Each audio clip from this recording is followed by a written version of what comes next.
Assalamualaikum warahmatullahi wabarakatuh.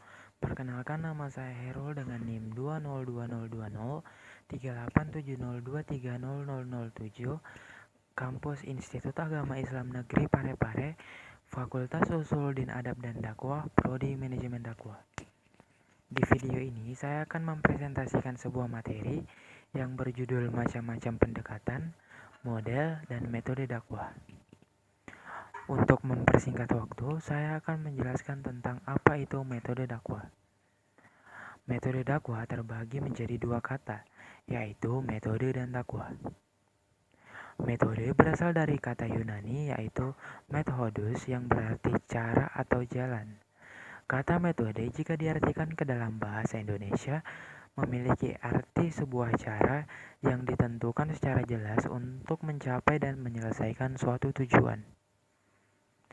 Dari pengertian metode tadi dapat diketahui bahwa metode adalah suatu cara yang ditempuh secara sistematis dan teratur dalam melaksanakan suatu kegiatan, agar supaya tujuan atau sasaran suatu kegiatan dapat dicapai. Selanjutnya, kata dakwah. Dakwah bisa diartikan sebagai ajakan untuk beribadah, meningkatkan takwa, dan pengetahuan tentang dunia Islamiyah. Orang yang menyampaikan dakwah disebut doi, dan orang yang mendengarkan dakwah disebut mad'u. Nah, dari pengertian tadi bisa disimpulkan bahwa metode dakwah adalah jalan atau cara sistematis yang dipakai juru dakwah untuk menyampaikan ajaran dakwah sehingga dakwah tersebut dapat diterima dan dipahami. Dalam menyampaikan suatu pesan dalam dakwah, metode sangat penting peranannya.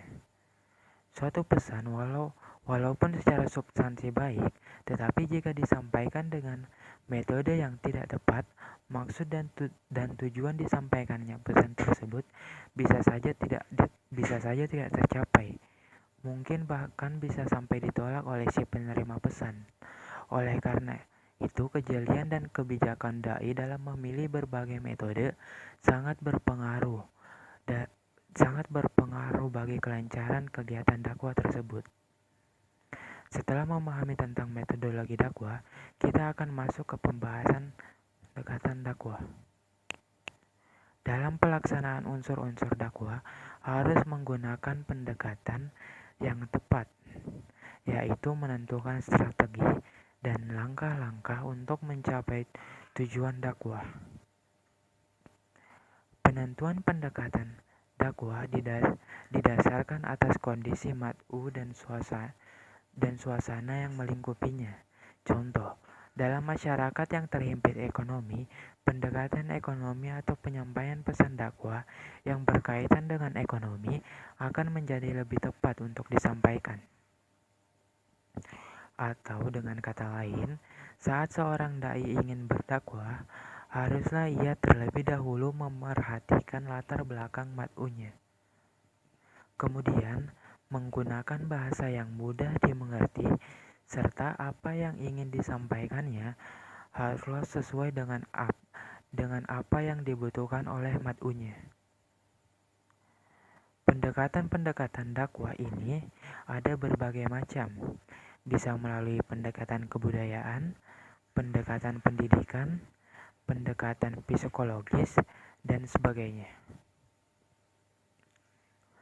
Pendekatan dakwah juga sangat penting agar yang kita ajak untuk melakukan kebaikan dapat menerima dan mengamalkannya. Penting bagi umat muslim untuk saling mengajak dan berlomba-lomba dalam kebajikan. Sebagaimana Allah Subhanahu wa taala berfirman dalam Quran surat An-Nahl ayat 125 yang berarti, serulah manusia kepada jalan Tuhanmu dengan hikmah dan pengajaran yang baik. Sesungguhnya Tuhanmu ialah yang lebih mengetahui siapa yang sesat dari jalannya, dan ialah yang mengetahui siapa yang mendapatkan petunjuk. Mungkin itulah saja materi yang sempat saya jelaskan. Terima kasih telah mendengarkan sampai selesai. Semoga apa yang saya sampaikan menjadi manfaat untuk yang mendengarkannya. Akhirul kalam. Assalamualaikum warahmatullahi wabarakatuh.